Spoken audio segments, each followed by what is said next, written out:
brushes with death and some insights for Anna. I know that you really don't want to hear this, as evidenced by how fast that you run, but I am dying. And it's not some long, laborious spiritual death, which makes life way too unbearable. Not some quick, fiery, tragic death, with all the bells and all the whistles of grandeur, but a rather slow, uneventful, almost mundane death, kind of like my life.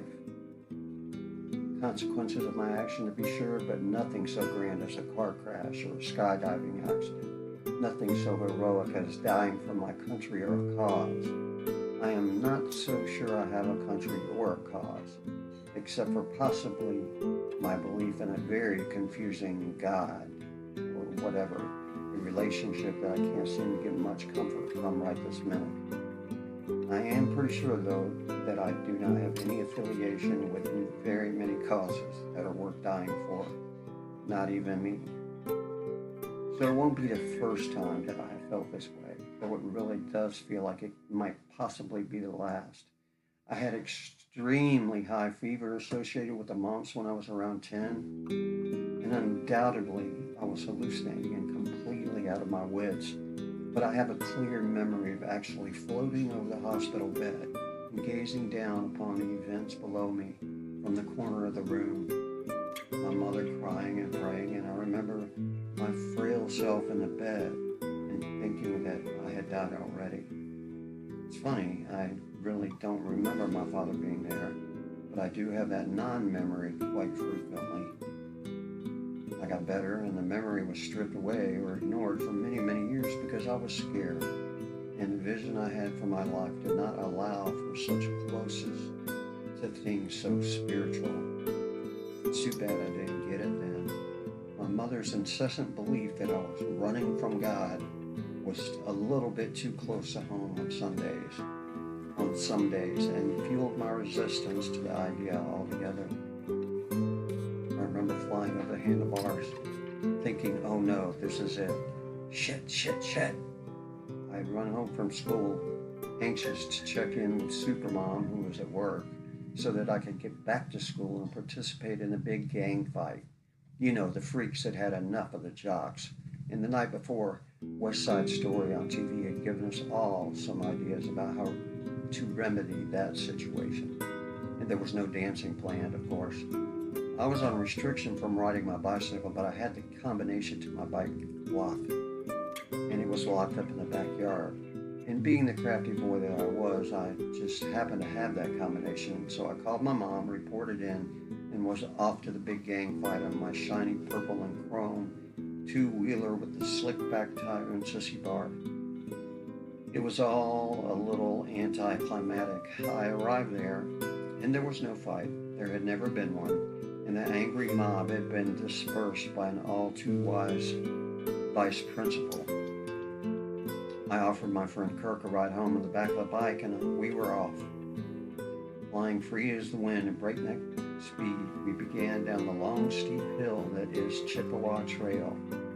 And at about halfway down the street, it's a 300-yard hill, and about halfway down, another street intersected.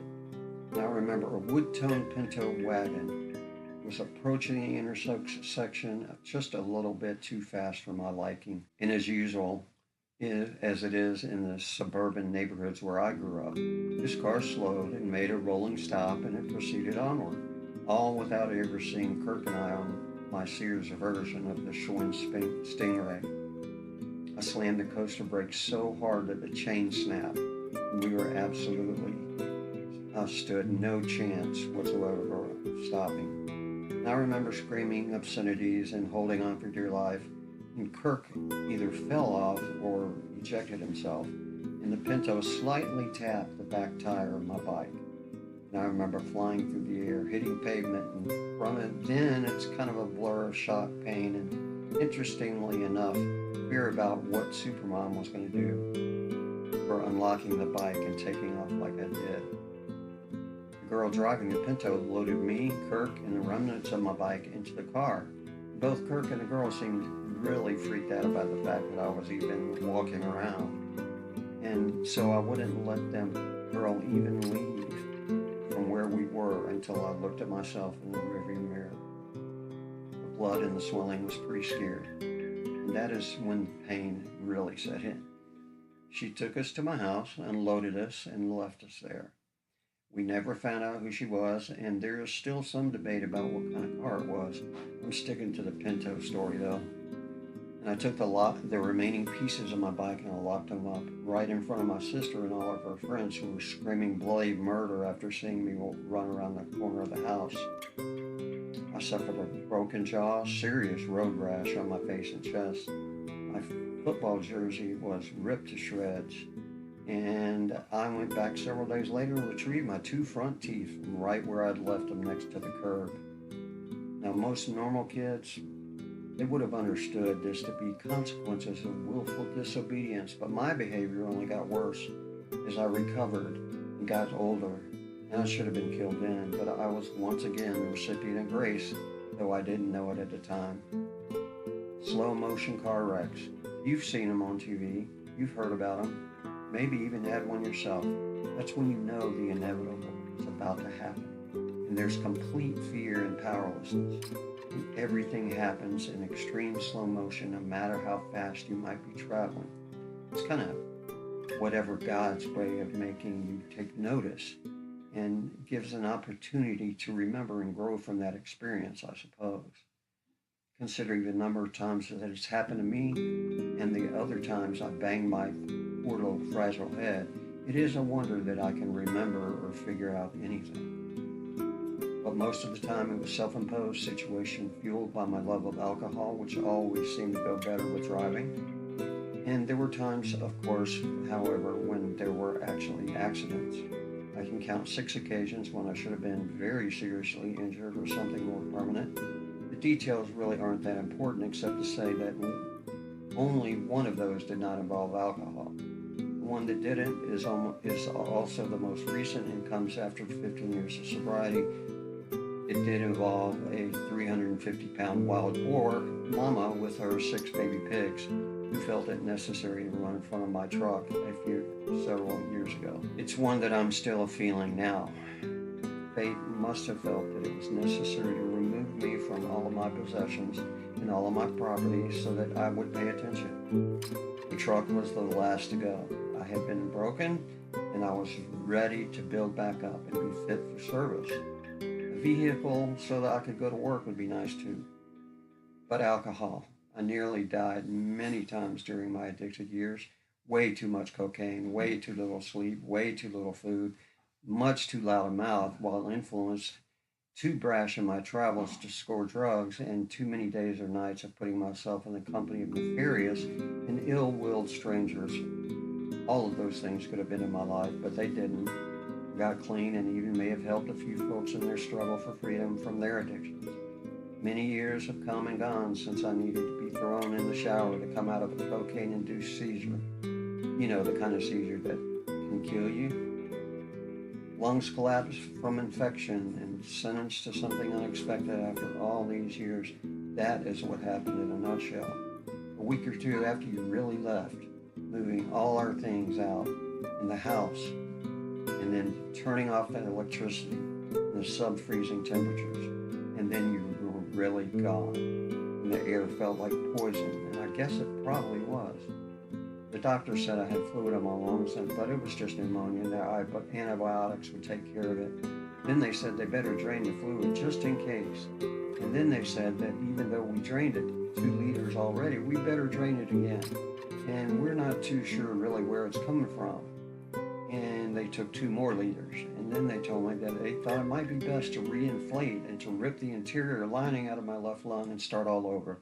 Oh yeah, by the way, the liver damage that you thought was okay for the past 10 years or so really isn't, and you're probably on your way to cirrhosis and possible liver cancer, and you might feel a little stick.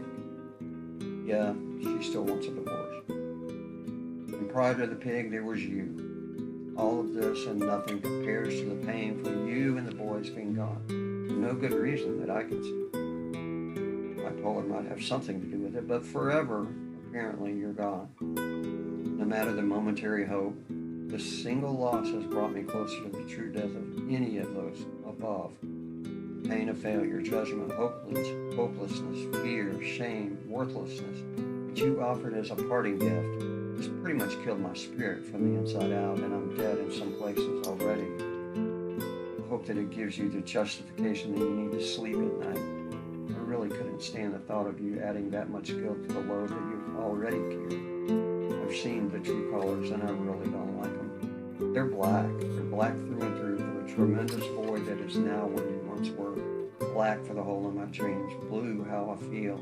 The color of the tears I continually cry because you can't see the truth in them and the power that it could become. I can't believe a romantic like you would throw this kind of love away. I cry for the day you realize it. You need to know I'll still be here. I'll cry for me wondering if I'll still be here. And I've seen red for the anger that I'm supposed to feel, but I can't, because it's all the red that you own that has made you run so fast. Red is no good because it consumes all. It touches just like fire, and I just can't feel it. I wish that you could let it go. Green is envy. I'm envious of the many things these days. I'm jealous you can walk away and feel nothing. I wish that I didn't have to feel like I do. I'm green with the envy over the white picket fences and the shot at a normal life that's been taken away. I am jealous of the mediocres in suburbia because what they own makes you think it's okay. Gray, that's the predominant color. My world is now a silver sepia gray tone. Gray like the tropics during the rainy season. I have gambled, and I may never see the beach in full color. I may never see it at all because I'm now too scared of the lightning, and I'm alone. And in this solitude, my thoughts wander to the reasons why I am still baffled. I know that I should have been dead long ago. The hand of God that was there to save me then and now may very well be on my way to shaking that hand. How do I know? Buddha told me in a meditation one night.